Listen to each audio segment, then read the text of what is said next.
The nefarious genius of cultural Marxist strategy is to destroy the family unit by promoting what's known in the field of botany as androgyny.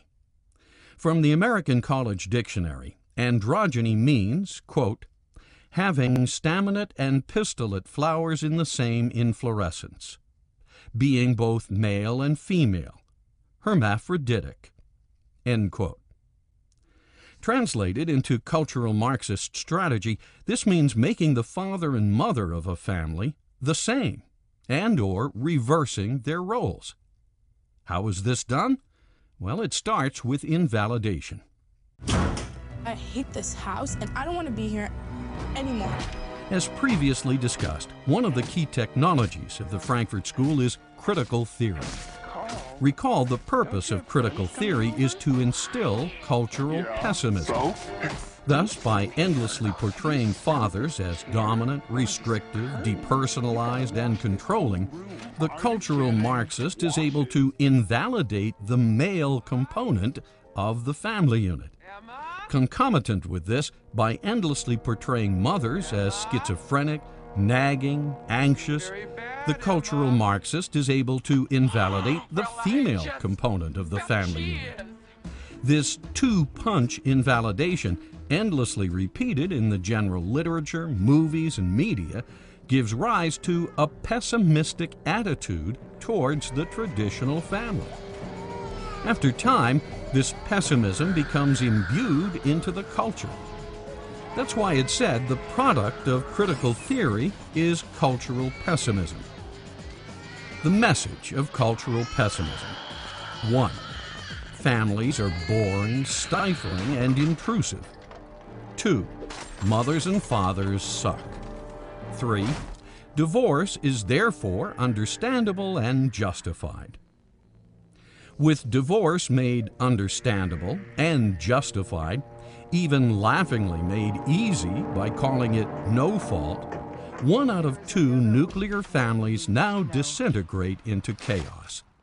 Most contracts, the court system tries to sustain the contract. If you and I are doing business together and they're trying to protect that contract because the contract was entered into in good faith for good principles. However, although the marriage might have been entered into in good faith, by breaking that, they can put a lot of people to work. Not only the marital courts can go to work, there are also the social workers that go to work. There's also a whole team of people, including the IRS, who prey off of them.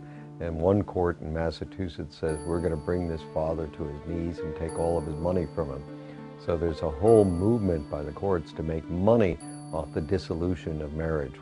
After the mother and the father are finally done arguing or negotiating over custody of the children and possession of the assets, 2 new family homes are usually established. He lives here and she lives there. Each new household economy now has to have a redundant, otherwise superfluous set of rent or mortgage payments, energy and utility demands, and household furnishings and accoutrements. Extensive and complex scheduling of child visitation then must be established. If the divorce was acrimonious and or the children were traumatized by it, and most are, both parents vie for the children's attention and visitation. As they do this, knowingly or unknowingly, they spoil the children with unending material gifts, junk food, sugar, unearned validation, and parental supervision so lenient it borders on gross negligence. Divorce is dreadful for children, and now you have some families, probably the weakest and the poorest, mostly black families, that are now over 50 and even 60% in divorce, which is critical for the children. But worst of all, children are usually shipped off to daycare centers and or public schools, where they are then handled like animals in captivity.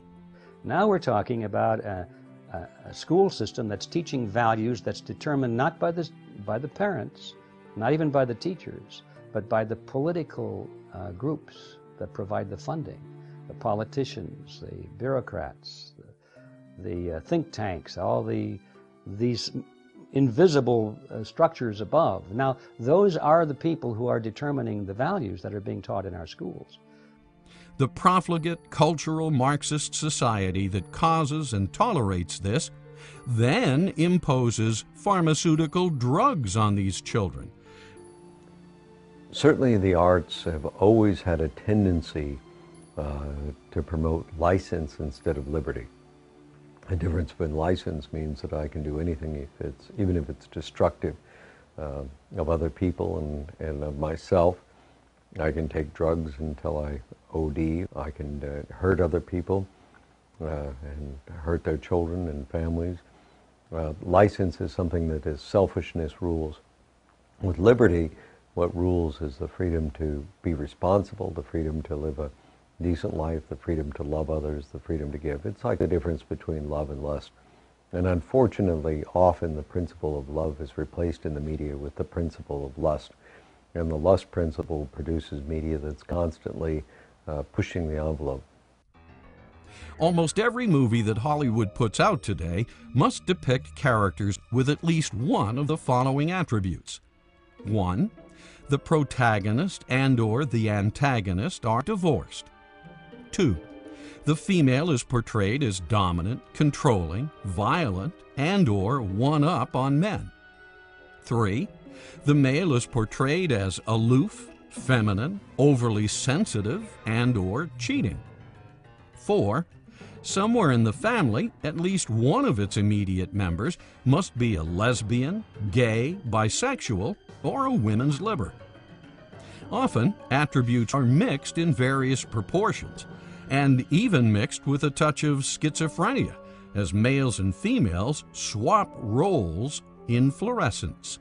Same-sex marriage does not give you the balance of having a mother and a father so that you can learn different skills from them and you learn different personality types from them. By abolishing that, children are adrift. Through endless repetition and media dissemination, androgynous elements are institutionalized as legitimate and eventually normal. Cultural pessimism has been taken to a whole new level. Complete tolerance for dysfunctional social structures and inefficient economic units. Proof that Christian values do not work. Schools should be completely operated by parents. They should be in control, and therefore the parents can determine what values are taught to the students.